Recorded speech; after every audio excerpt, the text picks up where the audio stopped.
O prefeito Fernando Haddad sancionou na semana passada a lei que vai dar créditos para quem usar a bicicleta para se locomover na capital. O programa ganhou o nome de Bike SP. Agora, falta definir como esses créditos serão distribuídos. O projeto já tinha sido aprovado na Câmara dos Vereadores. A ideia é incentivar o deslocamento por bicicletas que não poluem e ainda aliviam o trânsito pesado da capital.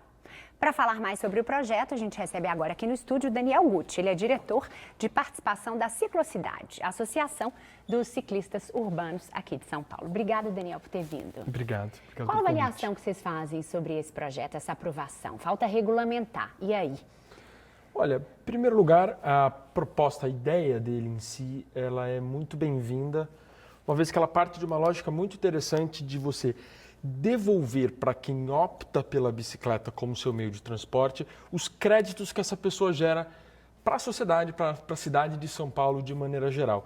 Créditos, obviamente, que podem ser mensurados, podem ser calculados do ponto de vista de saúde pública, da poluição do ar, do ponto de vista do trânsito, da mobilidade em si, quer dizer, todos os benefícios que a economia de rede que a bicicleta tem podem ser calculados e, portanto, devolvidos como crédito. Um pouco é essa ideia do projeto de lei, pelo que nós entendemos, em diálogo com a Câmara dos Vereadores, em diálogo também com parte do Executivo que está responsável pela regulamentação dessa lei, né? Você consegue enxergar como é que essa regulamentação poderá ser feita? De que forma essas pessoas poderão receber esses créditos? Olha, o projeto de lei, a lei agora, né, sancionada, ela estabelece um parâmetro de migração modal, ou seja, daqueles que se utilizam hoje do transporte individual motorizado e de quem usa o transporte coletivo na cidade. Carro ou ônibus? Carro ou ônibus, mas ela não estabelece ainda como vai ser feito, se vai ser feito através do percurso pedalado, a fiscalização, como controlar, como saber se a pessoa está usando, o quanto ela está usando. Vale lembrar também aqui que 40% de quem usa a bicicleta em São Paulo hoje tem renda de até 2 salários mínimos, ou seja, de zero, que é sem renda, até 2 salários mínimos, quase metade de quem usa a bicicleta. Então a gente também tem que imaginar que as políticas públicas têm que atender especialmente essas pessoas. E muitas delas já se utilizam da bicicleta porque o transporte público é ineficiente ou é caro, muitas vezes, não é? E também porque, obviamente, a bicicleta é o principal, é o mais funcional, mais rápido e mais prático meio de transporte para elas. A gente, obviamente, está pensando, tem que pensar nessas pessoas que já se utilizam, que já fazem parte da cultura e da história da bicicleta de São Paulo, e a gente tem que pensar também para aquelas pessoas que podem migrar, mas, obviamente, vislumbrando aqueles que mais precisam da bicicleta, onde a bicicleta vai ser mais adequada para o seu dia a dia. E eu entendo que trabalhadoras e trabalhadores, né, de baixa renda têm que ser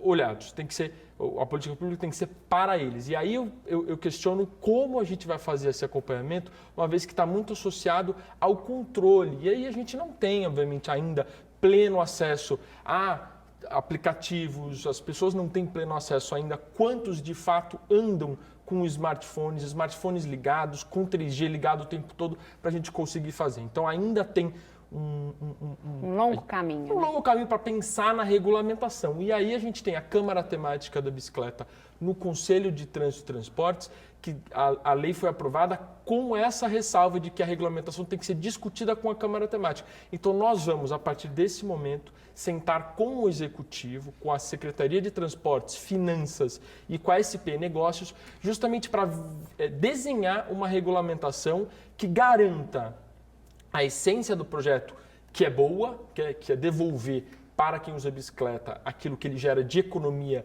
de crédito para a cidade, ao mesmo tempo que a gente não exclua pessoas, não exclua segmentos da sociedade importantes que a gente precisa incluir. Com a aprovação da lei, são 90 dias para que ela seja regulamentada. Isso significa que ela ainda vai ser feito, isso vai ser feito ainda este ano, nesta legislatura. Sim. Mas aí as mudanças poderão vir no ano que vem, de fato, né? Que é quando a gente não sabe quem será o prefeito eleito.